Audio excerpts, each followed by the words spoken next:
Yes, the Mavic Air 2 is here. You've been seeing this goddamn thing all over the internet for the last couple of weeks. Finally got my hands on one thanks to my local DJI store here in Brisbane. If you want to check them out, the link is in the description below. But in this video, I'm going to give you 10 reasons why you need to upgrade from your Mavic Air original to the Mavic Air 2. Let's get into it.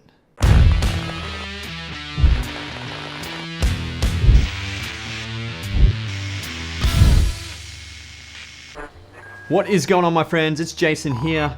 I hope you're all well. Yes, finally I have my hands on this bad boy. The Mavic Air 2 has been on my radar since the announcement of this thing. Because I've owned the Mavic Air Original, I still currently own the Mavic Air Original, but I really understand its limitations. Now, I'm gonna give you 10 reasons why you need to upgrade from that old duck to this brand new bad boy. But also, I'm gonna give you 5 reasons why I don't actually like this thing. There are pros and cons, but yeah, let's get into this.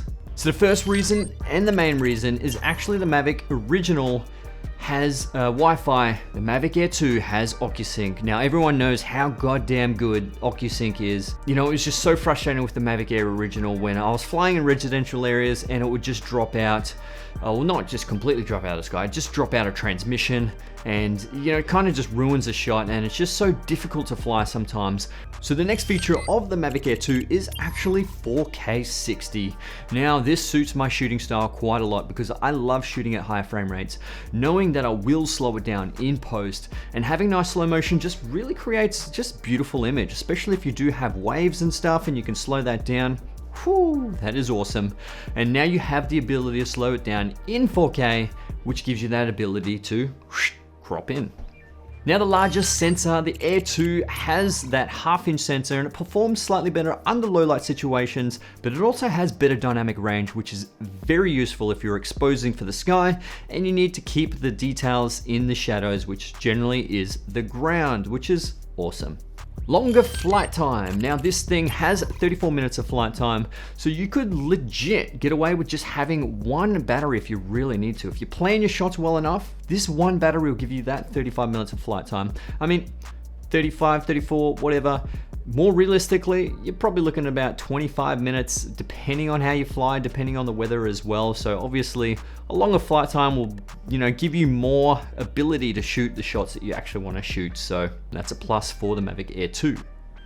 Flight distance. Now, like I said, while this isn't a massive feature for me, it could actually be useful because, I mean, legally you're meant to keep the drone in your eyesight anyway, but if you're in the middle of nowhere and it would just really be nice to fly a decent distance. And I mean, 10Ks, that's pretty excessive. I think the Mavic Air Original was about 4Ks. I only got probably a K to maybe 1500 meters, if that, which kind of sucks. But yeah, that is the plus for the Mavic Air 2.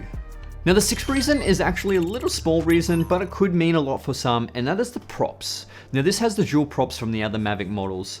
As you can see right here, the Mavic Air Original has the single props, which the noise was actually noticeable, which I'll show comparisons right now.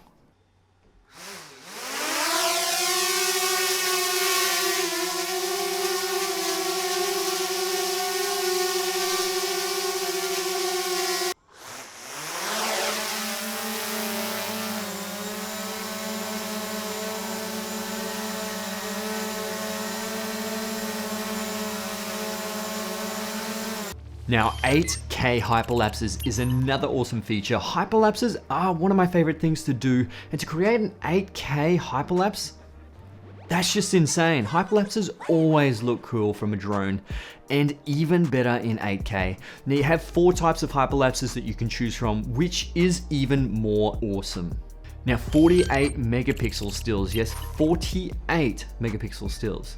Now as the Mavic Air 2, you have that quad Bayer sensor, which allows you to have that slightly sharper image due to its technology. Effectively, it creates 48 megapixel image from this style. Now, there isn't a crazy big difference, but it is noticeable.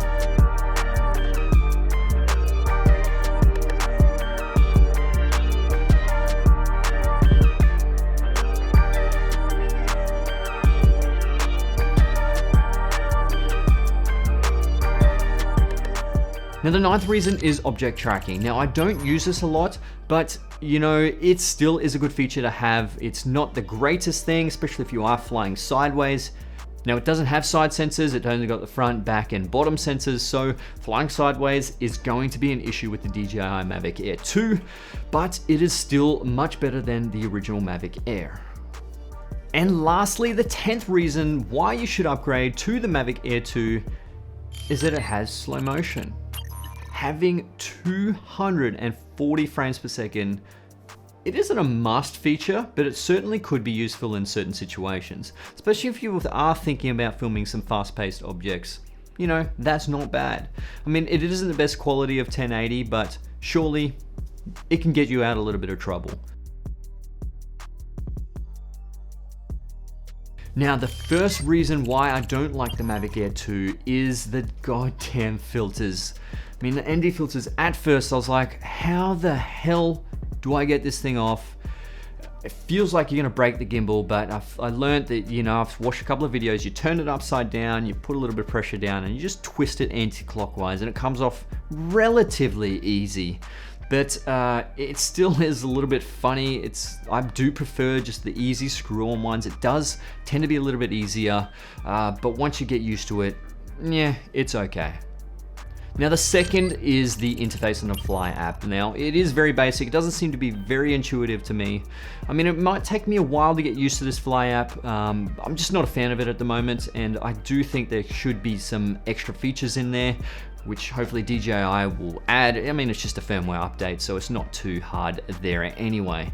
So this one is actually a major one, and that is actually the size. I did prefer the form factor of the Mavic Air original. This one is slightly bigger. Well, not slightly, it is significantly bigger when it comes to form factor. It just doesn't fit in my camera bag that great. I mean, I have a basic low pro camera bag. It's meant to be nice and small and compact. I can fit cameras, a couple of lenses, and my drone. But this drone, it's a little bit difficult to fit in. I do have to make a little bit more space for it, especially the remote control. What were they thinking with the remote control? They made the remote so much bigger. I know they want to make it look very similar to their Pro version with the little screen on there, but man, it's a Mavic Air, it's not the Mavic 2 Pro. Stick with that small one, it's perfectly fine. In terms of mounting the phone on the top, that's fine, I don't mind that at all. There's nothing wrong with that. You can get used to it. If anything, yeah, it probably does feel a little bit easier. The other one, if you did have a thick case, you couldn't really get it in there, but you know, each to their own with that one. Now, okay, so this one is a little bit controversial, and this is actually the OcuSync. Now, OcuSync is absolutely amazing, but it dropped out a few times on me at the Gold Coast. I was flying through, what are those things? Canals. I was flying through the canals at Gold Coast, and it dropped out a few times, and that was really frustrating because it was only about, I'd say, a quarter mile, maybe half a mile away from me. It shouldn't do that. It should not do that at all, but I can understand, you know, radio signals can have interference, and I mean, Gold Coast, there's probably a whole bunch of radio interference there. I don't know. It dropped out a few times. I just wasn't happy with that, but that could be the same with the Wi-Fi models as well. So yeah, that's kind of a, yeah, I don't know. Should I be counting that as a downside? Because it's, I don't know. That's just my experience what I had at the weekend. Yeah. And it's a bit nitpicky, but it's the bag. I mean, what the hell were they thinking with this bag? It's horrible. It's soft in places you wouldn't think it should be soft. It's crappy little compartments. It's just overall average. It's not really a good bag. What were they thinking? I mean, the other bag, the Mavic Air original bag, actually seemed a little bit better in terms of build quality. I mean, the color was a bit funny. It's like a gray color. Meh. Each to their own with that one. Anyway, guys, I hope you enjoyed. Screen turned off. I hope you enjoyed this video. If you did, hit that like button. That would be absolutely amazing. More drone videos to come. I'm going to get my hands on the Mavic Mini to test that out against this bad boy. If you have any comments, comment below. That would be absolutely amazing. Subscribe to my YouTube channel if you already haven't. Hit that bell notification so you can be notified when my next videos come out, guys. My name's Jason Morris, and I'll see you in the next one. Let's get it.